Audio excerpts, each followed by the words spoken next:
So every deal that I have, my own capital is sitting right next to yours. And then if I'm going to ask you to put your hard-earned money in there, like I hope, number one, you're going to dig in with some questions. And number two, like I do expect it. And there's a level of trust that you build after multiple exits that then you get to a place where your LPs can become passive. But if you are evaluating your first investment with an operator, you better believe that is going to be a very active vetting process in the beginning until you have now, hey, they've returned my principal, because return of capital is different than return on capital.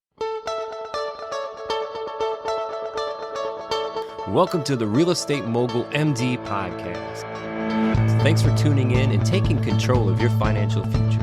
This is a show where we not only motivate and inspire, we give you actionable real-world experience to help you live life by design. You'll hear journeys and stories from other physicians, investors, coaches, consultants, and entrepreneurs. And now, here's your host, Brett Riggins. Had a wonderful conversation with today's guest, and it is all around real estate investing. Absolutely. We are focused on multifamily investing. And man, what I love about this is really diving into the questions, because as a limited partner, as an LP, maybe as an LP wanting to move into the general partner position, the GP, how am I doing this? How do I even know what questions to ask? How am I supposed to vet an operator, vet the jockey? The 80% of my investments basically based around the operator. How do I even know what questions to ask? Well, today we get to ask those questions and they are answered, and I'm so excited to share this conversation with you. Today's guest has completed 21 commercial real estate acquisitions, 9 full cycle exits, and currently has 122 million in assets under management. They manage, self-manage some of these, the third party, there's management on site, just some great information. Today's guest also completed 400 flips in his career prior to moving into the multifamily world. And before that was a door-to-door salesman for Xerox. What a journey. You're going to love this conversation. Everybody, please welcome Mr. Chad King to the show. Chad, welcome to the show all the way from Nashville, Tennessee. How's it feel? That's great, Brett. You go to South Carolina. That's a good place to be too. Man, sunshine. It is warm here today. I will tell you this. We are recording this here in July, really in the beginning of July, and it's warm. But I cannot complain. I spent the first 40-some years of my life in snow, scraping, shoveling, in the dreary parts of it. So I'm happy. Bring on the heat and the sunshine. I've got AC and a pool. And nothing but smile ear to ear. And I'm also happy today, Chad, because you're on the show. And let's talk about some real estate. Let's do it. Man, so in Nashville, tell us a little bit about where you got started professionally, even if it is in real estate, not in real estate. And tell us that journey into real estate and where you're at now. Well, I got started professionally out of college at Xerox selling copiers door to door. So that was my first gig. I got degrees in finance and accounting. I just wanted to understand money, how money worked. And how to get a door shut in your face. Yeah, no, it was just everybody loved to see me interrupting their day at their office in the middle of, I was in Miami, Florida. Oh, wow. Knocking on doors. So I worked at Xerox. The whole idea of climbing the corporate ladder just felt real like something I was not interested in doing, and following that path of, deposit to your 401k and in, 50 years you can retire, like that kind of thing. So I was the top producer my second year, but I really wanted something different where I could control my own destiny. So I jumped into real estate full time and started out in the wholesale and fix and flip space. So I started fixing and flipping houses really out of a need to make active income, because wholesaling and flipping is a way to make money in real estate. You're not actually investing until you get that money to start working for you. But so I was wholesaling and flipping houses and scaled that business up with a couple partners and did very well. We ended up flipping almost 400 houses in 3 years' time. So it created another issue, which was now we had all this active income that was taxed at a very high rate. And we also had no residuals, because once you flip 160 houses in a year, December 31st hits, now you got to go out and do it again. So it seemed like a hamster wheel. That was not my intention of getting out of the rat race. It was more of I just got into another high paying job and was on another hamster wheel working from transaction to transaction. So to get out of that, I started buying small multifamily apartment complexes with the cash that we had from flipping. So I bought a little 14 unit, then I bought a 21 unit apartment complex, and then I bought a 27 unit apartment complex. Then we ran out of liquid cash to buy them, but I didn't want to go back into wholesaling and flipping. So I made a jump completely to commercial real estate and got into syndications. So started doing some 506B, 506C syndications.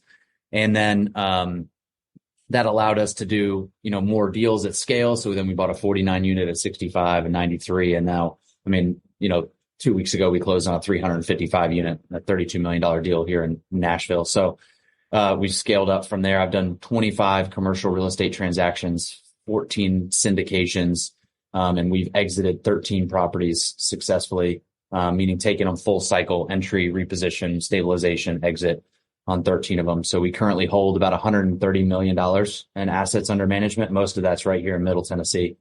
And yeah, we're just rolling, just focusing on buying good deals at a good basis right now.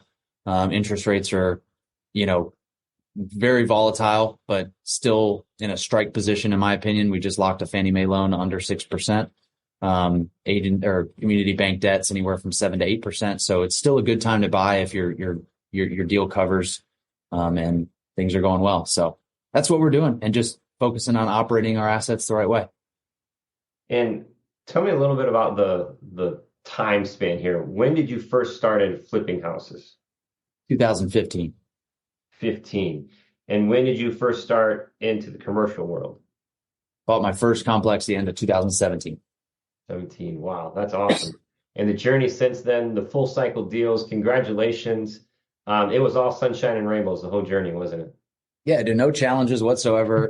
It's like it's just, everything happens so easily, and there's never anything to figure out or never anything to work through. So there's so many things that I want to unpack here. But first of all, where do you feel the listeners can gain the most value from your experience right now? I mean, like, what is it that you hear a lot of the questions get asked when, especially, when you started syndicating, a lot of listeners are going to be limited partners, maybe looking to partner, maybe more into that sponsor, looking for their own deals. Where are some of the most commonly asked questions lie? That's a good question. I think, you are investing, if you're going to be a limited partner, and I started out as a limited partner. So when I was doing some LP investments to get my feet wet in the commercial space before I started being the general partner. And what I'll tell you is, from the ones that went right and the ones that went wrong, as a limited partner investor, which is where I think you should kind of start, you are investing 80% of your investment is going into the operator, not the asset. So the person who is actually running the deal, who is the throat to choke, who is making the decisions, like their experience, their track record, how they've run deals, which ones they've run, like that comes into play pretty significantly, because I've seen great operators turn really rough deals into gold, and I've seen bad operators lay up great deals. So you're investing heavily in the operator, so you need to underwrite that person just as much, if not more, than you're actually underwriting the deal itself. So focus on the operator, and don't get sidetracked by the fancy presentation or the PowerPoint that says 22% IRR and like it's got all these sexy pictures of this property. I call that the fluff formula. Yeah, I call it the rose-colored lenses. Yeah. Right. So we all got a name for it, right? And you see it a lot, and it's over projecting exit sale price. It's over projecting rent increases that are not prevalent right now in today's market. It's under projecting expenses and not properly budgeting for increased insurance rate and taxes. Like those types of things that, newer operators can get wrong are going to drastically affect your cash flow as an LP. So focus on investing in the operators. I think the biggest tip that I would give if you were just getting into the space as a limited partner. How did you get investors to believe in you when you made that change? Yeah. Well, I bought the first 3 deals I had bought were with our own money. So I was able to get my track record going. Like I didn't just come out of the gate trying to do, a $20 million syndication as my first deal. So I was able to get a little bit of a track record and have a proof of concept of, hey, I bought this property for this. It's now worth this, is what I did. I was able to do that. I had the experience of all the single family homes. So there was a lot of construction experience, being able to, walk into a house and eyeball repairs and that kind of stuff. I had great partners too. So, I have one main business partner right now that we are pretty much 50-50 on everything. And I have another business partner that I've worked with since 2017. And, you're able to leverage experience of mentors, business partners, coaches. You can leverage that experience to help boost your credibility when it does come time to getting people to trust you. Like, hey, I don't have 2,000 units, but I have a guy, on my board of advisors that's a part of this deal, and he's got 3,000 units of experience, and this is his track record. And you can leverage that in order to boost your own credibility. So be willing to partner up. Nobody does this alone, especially at a high level in the commercial real estate space. Everybody knows each other, and we all have partners in this. So that's a couple ways you could do it. And we talk about, you mentioned full cycle, and that's from the acquisition to the exit. Whether that exit is a refinance, the pay off your lenders or whatever it may be, sell the property. They call that as full cycle. And the thing that we would love to do when you say you invest 80% into the operator, and I've heard it also called betting the jockey as opposed to the horse. What are some of the things that we should be asking when things go bad? Like, how do we vet the operator in times like right now? Because I'm hearing through the grapevine of a lot of different big experienced people having trouble right now in syndications based off of those things that you exactly mentioned: the interest rates, the insurance, the taxes, those kind of things. Those three, that's like the trilogy of horror when it comes to syndication, right? What are some questions that we should be asking right now to say, hey, Chad, what happens when things go wrong? What are the first three steps? Like, what are some ways that as an LP we could vet, trying to prepare for situations like what we're seeing right now? Yeah, that's a great question. We're seeing a lot of it. I know a lot of people in this space, and there's a lot of capital calls going around, right? And you do not want to be a part of a capital call, in my opinion. Like, those are they're not favorable to the investor. And here's the thing: they are prevalent. They're happening because of where we're at in the market. It's going to happen. So the best thing you can do to prepare yourself, like you said, is know what questions to ask. What's the capital call being used for? Where did we miss on budgets versus actuals? I think as a limited partner, it benefits you to know how to underwrite the deal, like independently of whatever presentation you're being given. You've got to have some sort of third party or yourself to be able to lay eyes on the projected financials and be able to call BS on certain items and be able to spot check your operator and say, hey, you've gotten this thing underwritten in year one at $400 a unit on insurance, and I'm not seeing anything less than $650 a unit. Do you actually have a quote for $400 a unit, or is this just a projection? Right? Or, hey, your taxes and your pro forma are the same as the taxes here. Or don't you think we'll get reassessed? And how often does the county or city reassess and where we're being purchased, where the asset's being purchased? Hey, your rents, we're at 900 right now. Based on the income that you're projecting, how much of an increase do you think those rents are going to be, and how quickly can you get those? So you've got to be, and I as the general partner, I appreciate the investors that want to dig into the numbers. And it's probably like, I don't know, 15% of them, maybe 10-15% of them are actually like really digging into the financials. And that's what I would be doing. And it's what I am doing I'm a limited partner on a lot of deals, right? And if you come to me as a general partner trying to get me to invest my money, my valuable money into that project, I'm going to dig my heels in on the numbers and the underwriting and have a basic knowledge of what things are going for, and also just be able to call BS on some projections. So I think, to answer your question, it's you as a limited partner, you kind of have to have a basic level of underwriting capability in order to spot check your operator to make sure there's not a ton of fluff. They're not overextending the exit sale price. That's a big one.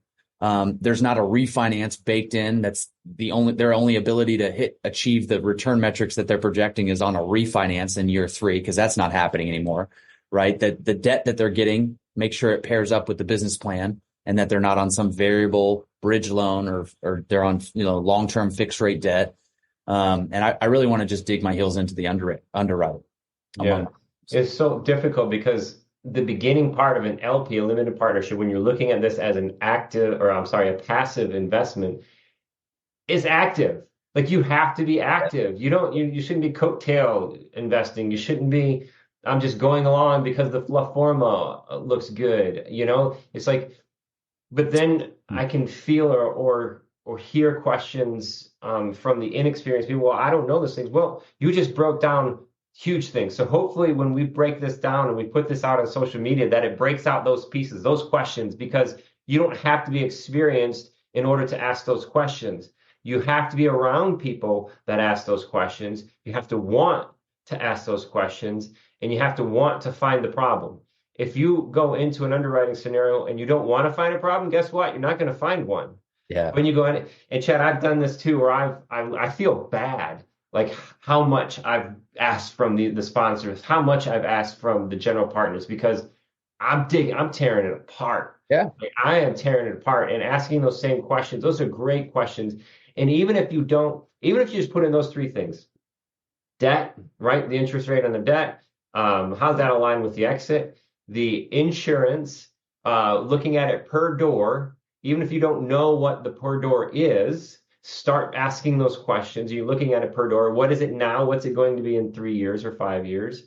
And if I could ask around, hey, what are you seeing per door? Those are great things to hold on to. And then the taxes, the assessment now, the assessment, next year in the 3 years. So even if you could look at those three things, those are massive, massive pieces, right? Yeah. And then you go into this piece of being a passive investor and have to tear into the books and understand the T12 and follow the money and understand where, hey, if you're in a value add situation, how does that align with the rents, and making sure that it all matches up. So it's not really passive at first, is it? Yeah, I mean, dude, nothing's really passive at the end of the day. Like, everything is going to require some level of attention. Now, all I do is operate assets right now. We have 855 units within a 2-mile radius of my office that we're here at, and I am full in operation. So being a general partner is a full-time gig. Some people that are LPs, they're like, oh, I could run some buildings. Well, it takes a lot of energy and effort. I'm actually in between. I'm about to run over to another one. We're having a plumbing issue out at a building. Like, I'm the guy that's got to make all those decisions and deal with that. And we take care of our tenants. Our tenant takes care of our properties, and our properties take care of our investors, and our investors take care of us. So we do the right thing. But there is always a level of now, if you're sitting on a ton of cash and you want to diversify, yeah, you can throw $50,000 at 100 different syndications, and some are going to work out, some of them aren't if you're in that situation. But most people I see are not, and they have valuable hard-earned capital. And I take a high fiduciary responsibility. If I'm going to ask you for $100,000, $200,000, number one, I put my own money right there next to it. So every deal that I have, my own capital is sitting right next to yours. And then if I'm going to ask you to put your hard-earned money in there, like, I hope, number one, you're going to dig in with some questions, and number two, like, I do expect it. And there's a level of trust that you build after multiple exits that then you get to a place where your LPs can become passive. But if you are evaluating your first investment with an operator, you better believe that is going to be a very active vetting process in the beginning until you have now, hey, they've returned my principal, because return of capital is different than return on capital, right? So they've returned my principal with my interest and my pref and everything they promised. And now it's my fourth deal investing with them. Now I trust that their underwriting principles have carried forward, and you get to a place where now you become more of a passive investor because you find a couple good operators. That's what I recommend. Like, find good markets that you want to be in. I'm in Murfreesboro, Tennessee, just south of Nashville. I like Tennessee. I like Middle Tennessee. We have a ton of mobile home parks in Chattanooga. You find good markets that you want to be in, the best operators in the markets, and you invest consistently with good operators. That's from an LP perspective, that's how you get to a place where you can be more passive. But yeah, you better be pretty active on your first couple LP investments. Yeah, absolutely. And you mentioned you putting your own capital in the game. That's important too. And one of the questions I asked, I'm right there with you, Chad. I'm like, my journey is, I started fix and flip. I'm more flip to hold kind of scenario. And moving into the commercial. We have a couple of mixed-use commercial, but it's not into the multis. I'm hunting deals, man. And so if there's one on your table that just hasn't slid to one of your colleagues, one of your friends, that you keep me in mind, right? So I always want to put that out there. I'm looking to make that jump. But the idea is, when I do make that jump, I know I have,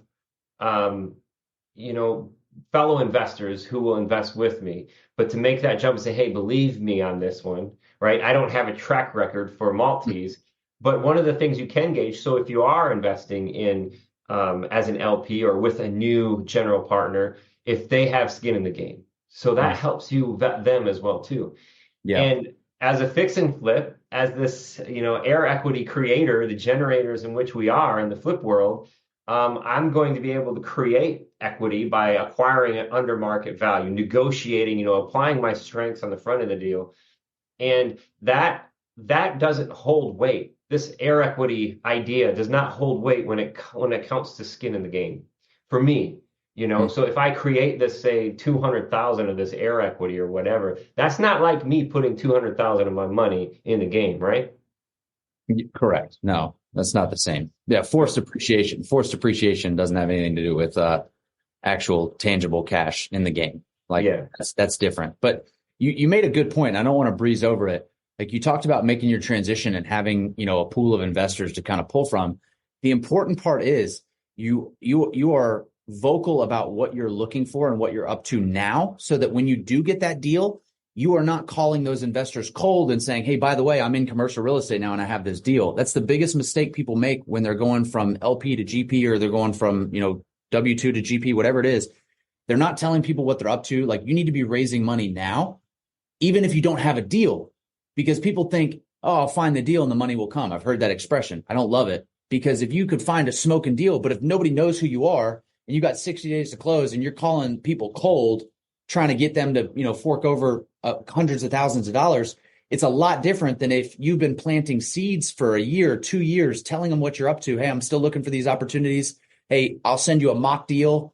Does this mock deal, if I found this deal, would it be something you'd be interested in? And now after a year of cultivating, you finally get one. It's like, hey, it's Chad. Guess what? I got one. You ready to roll? And it's a much different conversation. So make sure you're actively raising money now, even if you might be 6, 9, 12 months out from your first deal. When you have that money raised too, I've noticed that, and you said you hold an extraordinary fiduciary responsibility. I think we should have created a better word for that. But that idea of, I care for that like it's my own, right? That responsibility you have. And when you get in deals, I've literally walked away from deals where I've been given the ability to be part of this because I have these resources. It becomes so challenging. But the thing I did notice on your website, that very first piece, is that integrity piece right out front. And that's massive. Yeah. And to be able to walk away from a scenario where you've got your fellow investors believing in you, right? And they may be coattail, they may be the other 90 or 85% who's not going to run the numbers. And it's easy to invest their money when it's none of your money. And I see this a lot out there, Chad, where they're sponsors or being offered GP placement for raising capital, right? And they have no idea. They have no idea. And they're just raising capital, and people are trusting them, right? And they're going into these deals. That's so tough. And I also thought about, when you're saying that too, like cold calling, trying to raise money, that's a different type of syndication, right? Because you mentioned 503B and 503C, one of them, you have to have that established relationship with investors already. Yeah, 506B is, you can take up to 32 non-accredited investors. So you just have to have an established relationship. That's called your friends and family. And then your 506C is where you can like post to social media, and you can openly raise to only accredited investors. Right. So they have to be accredited. So those are your two types of syndications. But, for the smaller deals, like sometimes people get like, oh, I want to do a big syndication. Like I've done joint ventures. I've done, just on some smaller deals that are under, a couple $1 million, even under $1 million. Like you can put 4 or 5 people on an operating agreement, and all of them have a capital contribution. And, if you can raise the money from 2 or 3 individuals, like there's no sense in doing there's other ways to do it too on some smaller stuff as well. So it's not like this, you have to do a 506B syndication if you're buying $1 million property. You don't. Right. Yeah. If you have to do that, I mean, then there's too many hats in the ring at that point, really, for $1 million. Yeah. Hey, I do notice, I'm looking at the portfolio here, and it makes me wonder I've thought of, I've heard of this 75 number. And you as an operator, I know you would feel this. 75 units kind of like being that break point or the inflection point of having on-site management, where under 7,500 would be off-site management, which I see, you've got properties that are on both sides of that. So tell us a little about your experience in that. Yeah, my thing is, so I have a 93 unit, which got full-time on-site leasing and full-time on-site maintenance, and then everything above about 65 units. Everything that I have in my portfolio that's 65 units or below, we do third-party property management for everything. So we manage some of our own stuff, like our storage facilities, our mobile home parks. We'll manage those because the mobile home parks are pad rent. Storage facilities are not too intense. So we manage that stuff in-house. But our big apartment complexes, under 65 units, we'll manage it out of the leasing office, and then we'll just have maintenance guys go as needed. But over 65 units, like my 93, my 125, everything like that, we have one full-time maintenance, one full-time leasing. Now I have a 355 unit. We have an office manager, 2 leasing agents, and 3 maintenance guys full-time on staff. So the rule of thumb is 1 maintenance and 1 leasing for every 100 units is the rule of thumb. Okay. You're right. Under 75, you can get away with running it out of the office. So 1 maintenance, 1 leasing officer. And then for those of us underwriting, when we're looking at that T12, then we're understanding those particular pieces for the payroll piece, right? On making sure that that's covered. That's another thing you can sort of call out. Like if they have a property management fee in there and it's like, they have a 3% property management fee and $60,000 in payroll costs built into the underwriting, and it's a 100-unit property, you can say, well, first of all, can I see your management agreement? Can I see the management agreement for 3%, or is that just a projection that you're hoping to get? Do you have the manager locked in? Number 2, what's the business plan as far as personnel? Because $60,000 is not enough for 2 full-time staffers. We're paying $50,000 to $60,000 per person right now for good people. Right. So it's another thing to be able to spot check. That's just kind of a base. You got to have a basic understanding so you can spot check your stuff. Yeah, those are huge. And it's like, I've not experienced those personally in the underwriting I've experienced. So now it's like asking those questions. Do you have a checklist that you run through when you underwrite? Oh yeah. Yeah. We have a lot of tools. I spend a lot of my time behind the computer when it comes to buying deals. I tell my people that when I have people that come to me, I say, don't fall in love with the property, fall in love with the spreadsheet. Mm-hmm. Okay. People get caught up in the hoopla, walk-in units, and it's all sexy, and we all want to be a part of real estate deals, and this property is so gorgeous. Are you in love with the spreadsheet? Can you try, I call it beating it with the ugly stick. Can you hit that spreadsheet with the ugly stick so many times that deal stays alive? Can you just beat it down in occupancy, in rental rates, in exit price? Can you just keep hitting that deal down and knocking it into a less favorable lens, and it still makes sense? Because a lot of people, they'll put the deal in with best case scenario and it barely covers their return metrics, and they're going to have to operate it with best case scenario. But I underwrite it 3 times: best case, most likely case, and worst case. And if my deal pencils on my worst case scenario factors, no rent increases, my exit price is 15% below what I think it's going to be, like that, all that stuff happens, and I'm still hitting my 15% IRR, 18% average annual, 2x multiple, 6 to 8% cash on cash, and I'm still hitting in those metrics, then I know that deal is strong. So I feel good about it because I've beat it with the ugly stick so many times that, shit could go cray, and I'm still gonna make the deal make sense. It's awesome. So, and Best Buy, being in sales, you may appreciate this. At Best Buy, one of the things that you may notice is that they would actually place product in your hand, ownership of it. And when you're like, it increases the probability that person is actually going to buy the product. And it makes me think of, I was in, early on when we first started, one of our early mentors was Fortune Builders.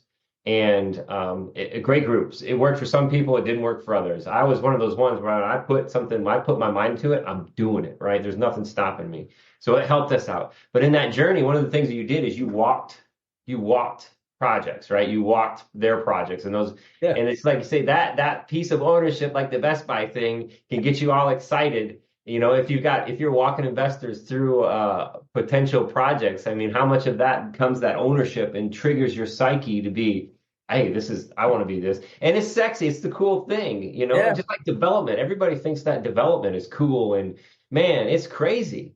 It's Yeah. crazy. It's not for everybody. This racket, Yeah. entrepreneurship's not for everybody. I mean, No. 7% of the population is built to be entrepreneurs and less than 1% of those succeed. I mean, this level of stress too. I mean, it's like, I'll be honest with you. I have, $90 million of debt against my name, personally guaranteed. And my mortgage payment is like $475,000 a month on all my properties. Now, that's all good debt, right? It's paid by others. Right. It's good debt. It's not bad debt. I have zero consumer debt, no credit cards, no car loans, nothing like that. I don't have any bad debt. It's all good debt. But that level, like, you may not want that. It's not for everybody. And that's okay. Like, you might want to just hammer on your high income earning job and just invest limitedly in partnerships and then build your fortune that way, because you have a cash flow number. Maybe it's $20, $30, $40,000 in passive income a month that you want. There's a math equation that gets you there. It's a certain amount of equity working for you at a certain percentage. So you can get there by using sweat equity as a GP in order to earn it, or you can get there by figuring out how to make more money in your active job and investing it at your preferred rate to return that way. So there's ways to get it. It's becoming a GP and doing big syndications. It's like, it's not for everybody. And there's other ways to get to the end goal, which is financial freedom. It's time freedom. It's the ability to do what you want, when you want, with who you want, for however long you want. That's what we're all working towards. That's why people listen to this podcast. It's how do I stop trading my time for money, and how do I convert my money into vehicles that work so that I don't have to, and they pay me residuals. And I just have found that real estate is the best path to wealth building, and all of the other things that I've studied, all the financial markets and stocks and everything like that. I've found no better tried and true vehicle to actually build that freedom that we just talked about than real estate, which is why I'm just so heavy in it. And it's the idea of what wealthy is dependent on the person who is answering the question. Mm-hmm. And, I can be wealthy at $30,000 a year. I can be wealthy at $300,000 a year, or I cannot be wealthy at $300,000 a year, because what is that doing to me and my time and all these other things? Because, that entrepreneur aspect, there was a point where we had 13 employees. It was the most dreadful time of my life.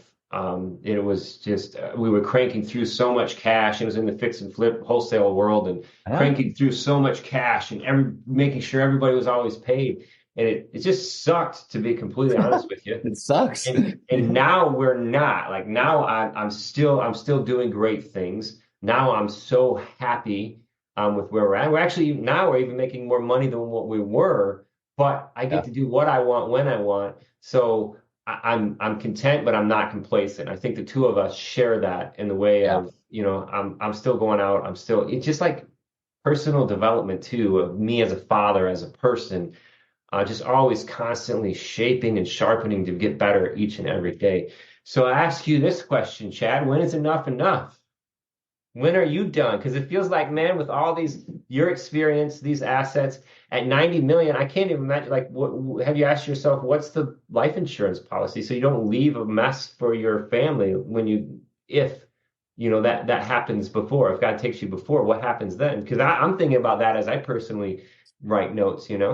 So when's enough enough? Are you happy where you at, man? Come on, give us the cheese, man. You want to get to the real stuff, huh? Yeah. You want the real stuff.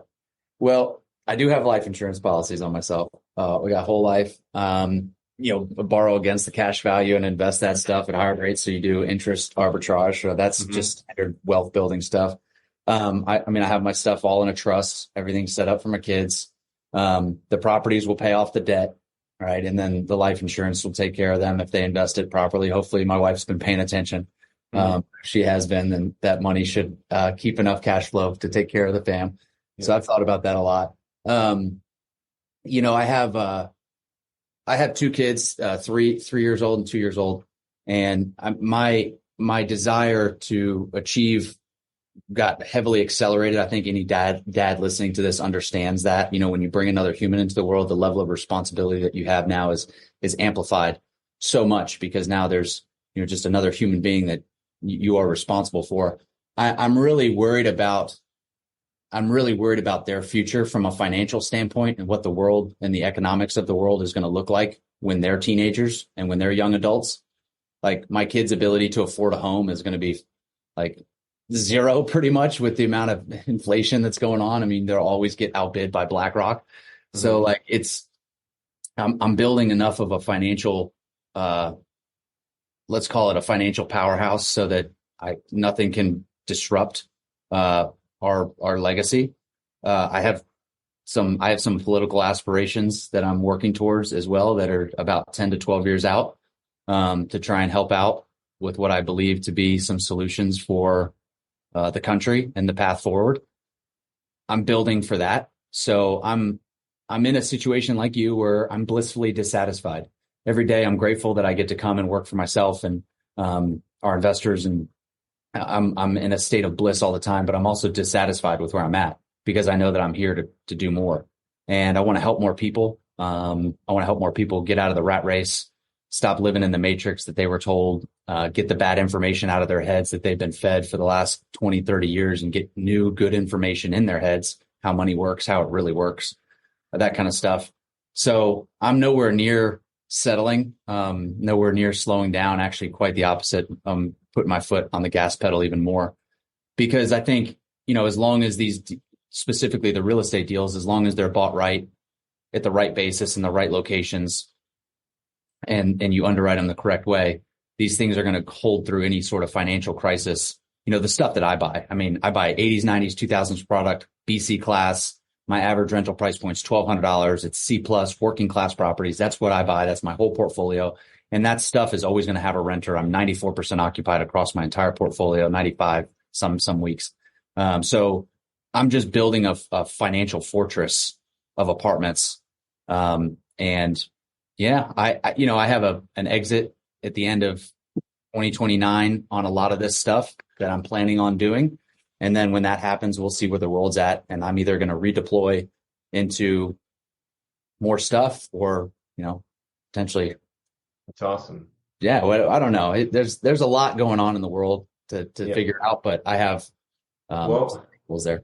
One of the most important things that's happening in the world is happening in your house. And I want to make sure that, I'm not trying to preach to you or anything, that is the most, I guess, important and the biggest blessings in our life, that our responsibility as father, as parents starts there.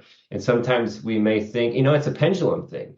I didn't grow up with money, and I just want to make sure that when I give to my children, I want to make sure they're set. But I feel like I realized quickly that what I need to give them is the foundation of who they become, not what I provide for them. So that's an important piece. And oftentimes, man, we get on this high performance buzz, this drive, and guess what that takes away from? The most important thing. Yeah. So my daughter turns 10 this year, next month, and my son is 11. And it's one of the coolest things in my life when I actually got to step back. And my wife is great. She's an anchor for me in this world. I get to step back and be present in the moment, and make sure that pendulum doesn't swing, because when that pendulum is swinging, there's things that get offset in that manner. So just be present in the moment, man. I'm not saying stop what you're doing, because you are crushing it, man. It sounds so awesome. And you've brought so much value to me and to the listeners. Then just go back through and replay this, because there's so many things that trigger the bell in my mind when it comes to things that I need to know, not only investing, but in syndications and in multifamily. And the big picture planning, man, you've got it. You hit these marks, you hit this setup, protection along the way, exit, and I think that's really cool that you're thinking about politics as well too, because all investing is based around politics and this way. Yeah. And the micro versus macro, man, it's a mess.